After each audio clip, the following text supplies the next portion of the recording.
You have $1,000 to invest. You find MetroCoffee, a strong, familiar brand, a dividend that pays you almost 10% a year, nearly $100 for just owning the stock. The stock has just fallen to $10 after a sharp crash.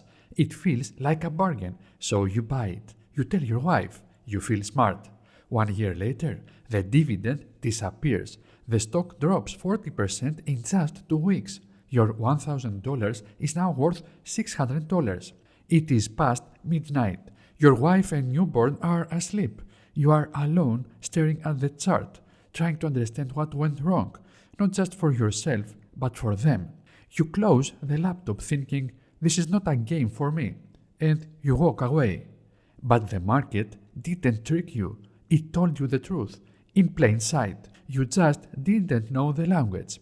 Hi, I am Nick, the guy with a Greek accent and a long-time value investor.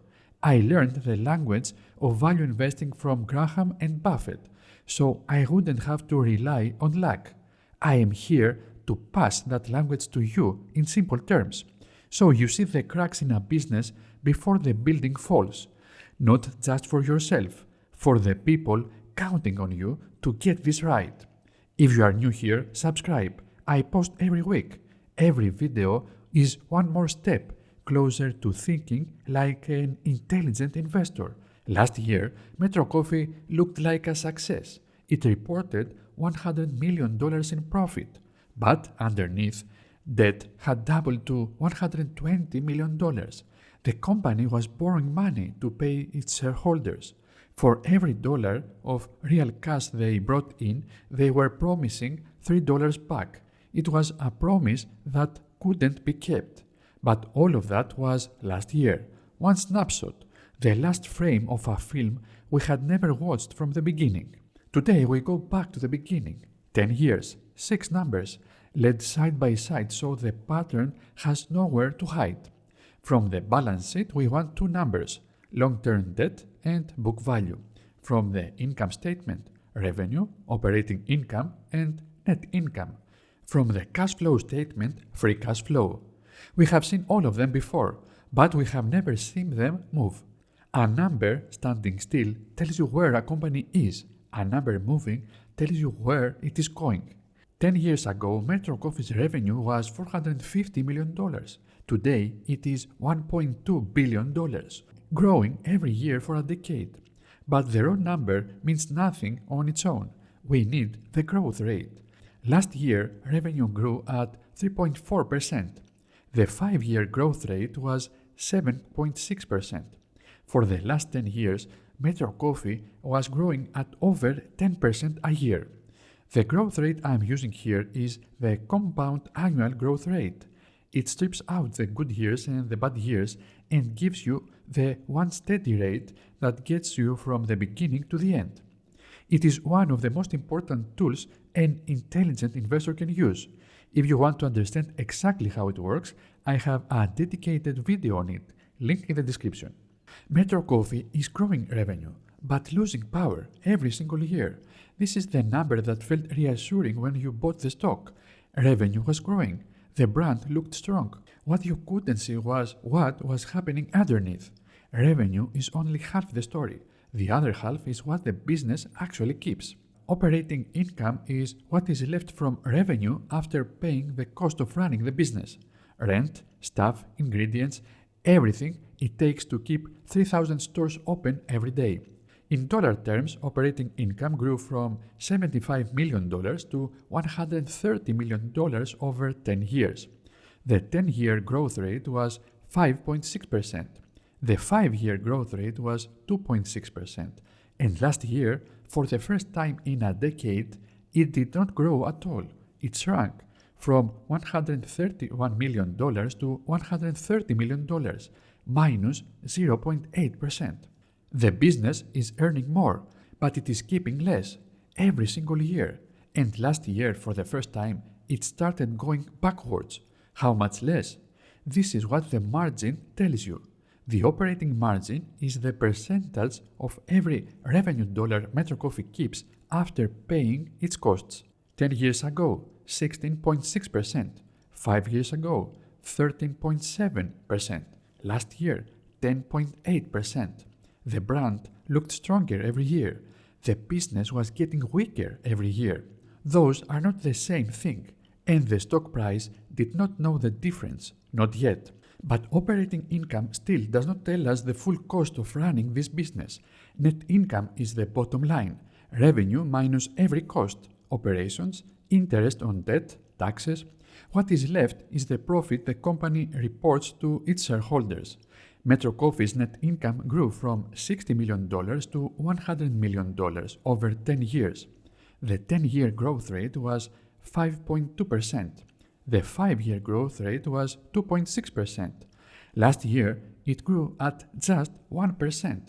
This is the number that felt reassuring.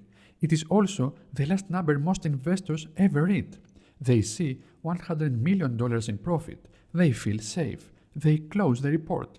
And they never find the number that tells you whether that profit is real. Free cash flow tells a different story entirely. Year 1, $55 million. Year 10, $30 million.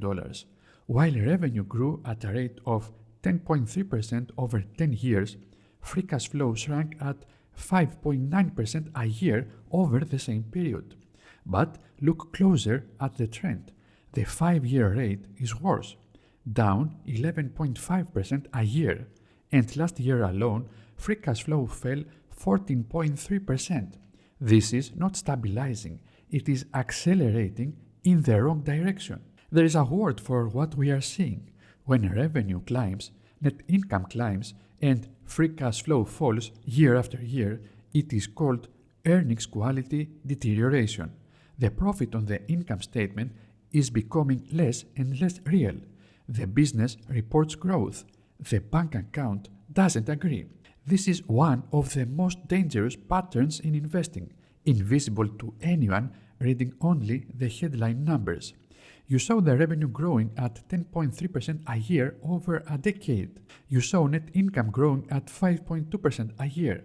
What you didn't see was free cash flow shrinking 5.9% over 10 years, 11.5% over 5, and 14.3% last year alone. That is not a bad quarter. That is a structural warning. And in MetroCoffee's case, it had been flashing for a decade. Revenue up, profit up, cash down. That is the money the dividend was supposed to come from. $30 million in, $100 million out. And it was falling the entire time you were watching the brand grow. You were watching the wrong number. Now we know what the business earns. What we do not yet know is what it owes. And in MetroCoffee's case, that is the number that changes everything. 10 years ago, MetroCoffee carried $15 million in debt. Last year, $120 million. Last year alone, debt grew 26.3%. The 5-year growth rate was 28%. The 10-year growth rate was 23.1%. Debt was compounding faster than any other number in this business. Book value grew from $110 million to $150 million over the same 10 years, a 10-year growth rate of 3.1%. Last year, it grew just 1.4%. Debt growing at 23% a year, value growing at 3% a year. MetroCoffee was borrowing 8 times faster than it was building worth every single year. This is where the dividend was really coming from.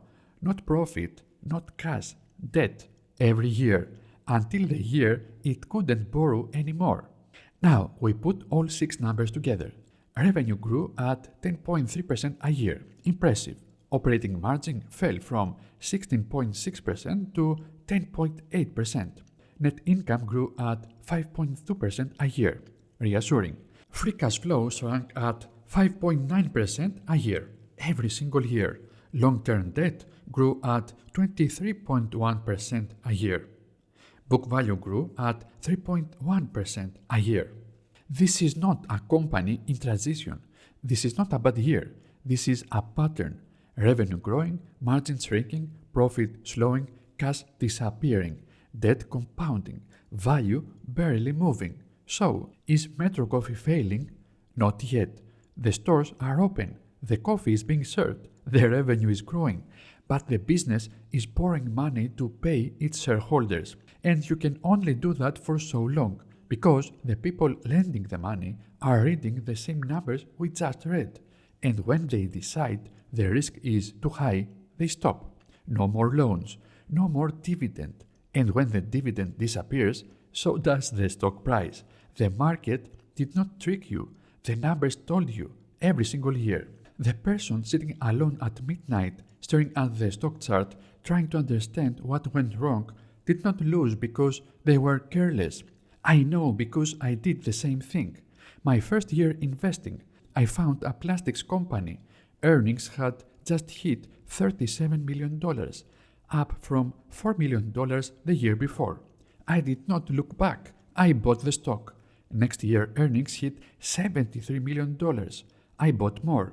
Then, 3 years later, earnings were back to $8 million, where they had always been. The stock followed. I was down 20% of my capital. The profit was real. The reason for it was temporary. If I had lined up 10 years side by side, the answer was right there. 8 quiet years. 2 exceptional years. I saw the growth, I never saw the pattern. Now you know the trap and the lesson. As intelligent investors, we are not looking for reasons to buy. We are looking for reasons to say no. And MetroCoffee gave us a lot of them. But we are not walking away. We are here to learn. And the next lesson is one Benjamin Graham considered the most important of all: intrinsic value. What is this business actually worth? Not what the market says, what the numbers say it is worth. In the next video, we calculate the Graham number, a calculated ceiling, the maximum price a rational investor should ever pay for MetroCoffee's stock. We already know the business is failing. Now we find out what it is truly worth. The number might surprise you.